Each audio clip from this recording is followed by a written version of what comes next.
आइए हम गणेश चतुर्थी की कथा सुनते हैं। माघ मास की कृष्ण पक्ष की चतुर्थी को संकष्टी चतुर्थी भी कहते हैं। इस दिन तिल चतुर्थी का व्रत किया जाता है। यह व्रत करने से घर परिवार में आ रही विपदा दूर होती है। कई दिनों से रुके मांगलिक कार्य संपन्न होते हैं तथा भगवान श्री गणेश असीम सुखों की प्राप्ति कराते हैं। इस दिन गणेश कथा सुनने अथवा पढ़ने का विशेष महत्व माना गया है। व्रत करने वालों को इस दिन यह कथा अवश्य पढ़नी चाहिए या सुननी चाहिए, तभी व्रत का संपूर्ण फल मिलता है। गणेश कथा के अनुसार एक बार देवता कई विपदाओं से घिरे थे, तब वह मदद मांगने भगवान शिव के पास आए। उस समय शिव के साथ कार्तिकेय और गणेश जी भी बैठे थे। देवताओं की बात सुनकर शिव जी ने कार्तिकेय व गणेश जी से पूछा कि तुम में से कौन देवताओं के कष्ट का निवारण कर सकता है।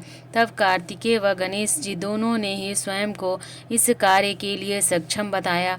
इस पर भगवान शिव जी ने दोनों की परीक्षा लेते हुए कहा कि तुम दोनों में से जो सबसे पहले पृथ्वी की परिक्रमा करके आएगा, वही देवताओं की मदद करेगा। भगवान शिव के मुख से यह वचन सुनते ही कार्तिकेय अपने वाहन मोर पर बैठकर पृथ्वी की परिक्रमा के लिए निकल गए, परंतु गणेश जी सोच में पड़ गए कि वह चूहे के ऊपर चढ़कर सारी पृथ्वी की परिक्रमा करेंगे तो इस कार्य में उन्हें बहुत समय लग जाएगा।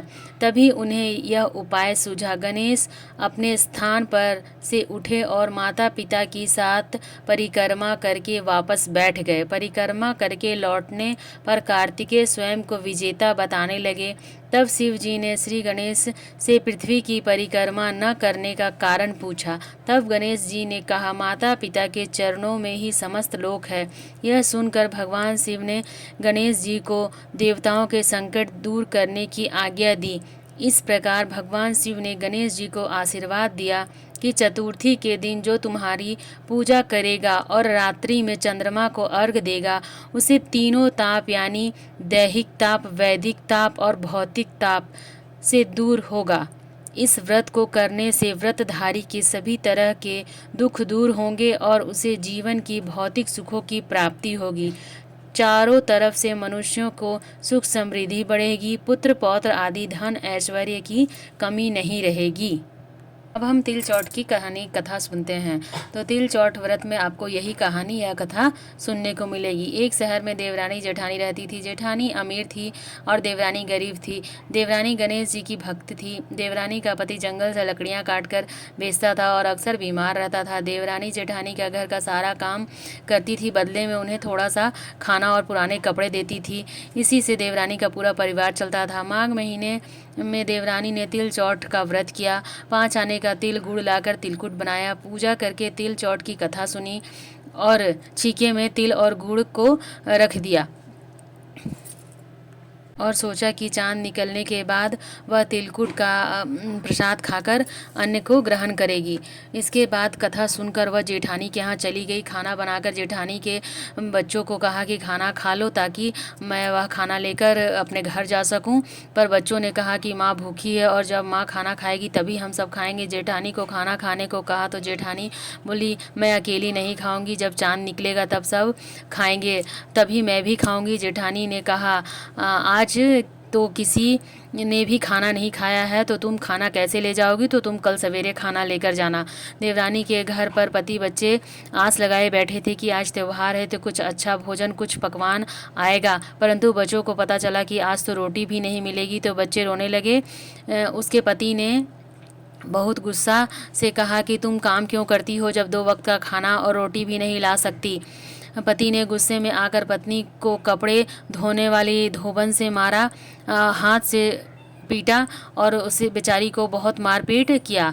वह बेचारी गणेश जी को याद करती हुई रोती पानी पीकर सो गई। उस दिन गणेश जी देवरानी के सपने में आए और कहा कि धोबन मारी, पाटे मारी, सो रही हो या जाग रही हो। वह बोली, कुछ सो रही हूँ, कुछ जाग रही हूँ। गणेश जी बोले, भूख लगी है, कुछ खाने को दो। देवरानी बोली, क्या दूँ, मेरे घर में तो अन्न का एक भी दाना नहीं है। जेठानी बचा हुआ खाना देती थी, वह भी आज नहीं दी है। पूजा का बचा हुआ तिलकुट छीके पे पड़ा है, वह जाकर खा लो। तिलकुट खाने के बाद गणेश जी बोले, धोबन मारी, पाटी मारी, निपटाई गई, कहाँ निपटे? वह बोली, यह पड़ा घर, जहाँ चाहो निपट लो। फिर गणेश जी बच्चे की तरह बोले, अब पोंछूं कहाँ? नींद में मग्न अब देवरानी को बहुत गुस्सा आया।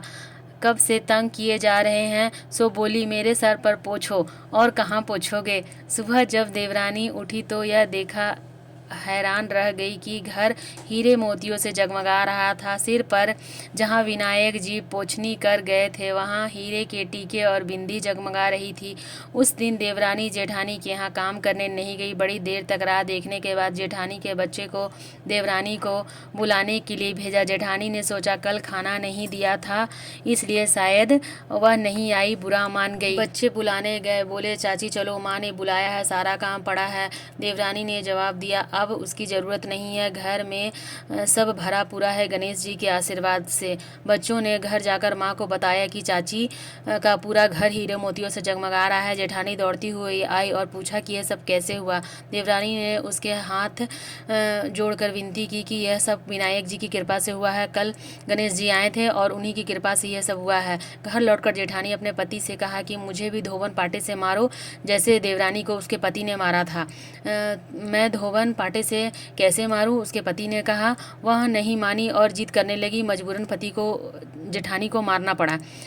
उसने ढेर सारी घी डालकर चूरमा बनाया, छीके पर रख दिया। रात को चौठ विनायक जी सपने में आए, कहने लगे, भूख लगी है, क्या खाऊं? जेठानी ने कहा, गणेश जी महाराज, मेरे देवरानी के यहाँ तो आपने सूखा तिल खाया था, मैं तो झरझरे घी डालकर चूरमा बनाकर आपके लिए रखी हूँ, छीके पर रखा है, खा लीजिए। फल मेवे भी साथ में हैं, आप चाहें तो वो भी खा लीजिए। बाल स्वरूप गणेश जी बोले, अब निपटू कहाँ? जेठानी बोली, यहाँ तो टूटी फूटी झोपड़ी में देवरानी के यहाँ पे आप निपटे थे, मेरे यहाँ तो कंचन का महल है, आप जहाँ चाहे निपट लीजिए। फिर गणेश जी ने पूछा, अब पोंछूं कहाँ? जेठानी बोली, मेरे ललाट पर पोंछिए, बड़ी सी बिंदी लगाकर पोंछ लो। धन की भूखी जेठानी सुबह बहुत जल्दी उठ गई। सोचा घर हीरे जवाहरात से भरा होगा, परंतु पूरे घर में गंदगी फैली हुई थी। तेज बदबू आ रही थी, जिससे उसके सिर से भी बहुत गंदगी तेज बदबू आ रही थी। उसने कहा, हे गणेश जी महाराज, ये सब आपने क्या किया?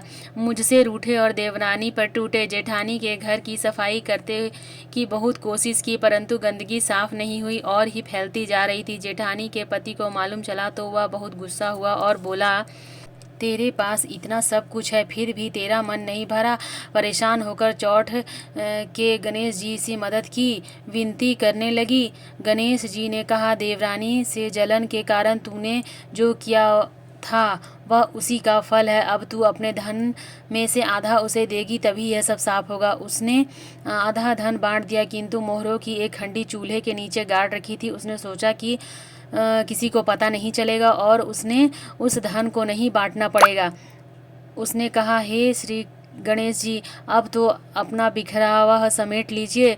वो बोले, पहले चूल्हे के नीचे गाड़ी हुई मोहरों को हांडी सहित ताक में रखी 2 सुई के भी 2 हिस्से कर। इस प्रकार श्री गणेश जी के बाल स्वरूप में आकर सुई जैसी छोटी चीज का भी बंटवारा किया और अपनी माया समेटी। हे गणेश जी महाराज, जैसे आपने देवरानी पर कृपा की, वैसे ही सब पे कृपा करना। कहानी कहने वाले, सुनने वाले और सुनते समय हुंकारी भरने वाले सभी पर अपनी कृपा दृष्टि बनाए रखना, और जेठानी के साथ जैसा किया वैसा किसी के साथ नहीं करना। तो बोलो गणेश जी महाराज की जय। तो इस तरह से हमारी तिल चौठ की कथा समाप्त होती है। आपको यह तिल चौठ की कथा कैसी लगी, आप ज़रूर बताइएगा। व्रत करने वालों को यह कथा सुनना बहुत ही ज़रूरी होती है। विनायक जी की कथा के साथ मैंने यह कथा डाली है, आप ज़रूर सुनिएगा। हम महिलाएं घर में तीज त्यौहार कैसे करती हैं, सभी व्रत को बहुत ही सरल तरीके से, बहुत ही कम सामग्री के साथ हम कैसे करते हैं, यही हम इस वीडियो में बताते हैं आप सभी को। तो आप सभी मेरे चैनल को ज़रूर सब्सक्राइब कीजिए, लाइक कीजिए, कमेंट कीजिए।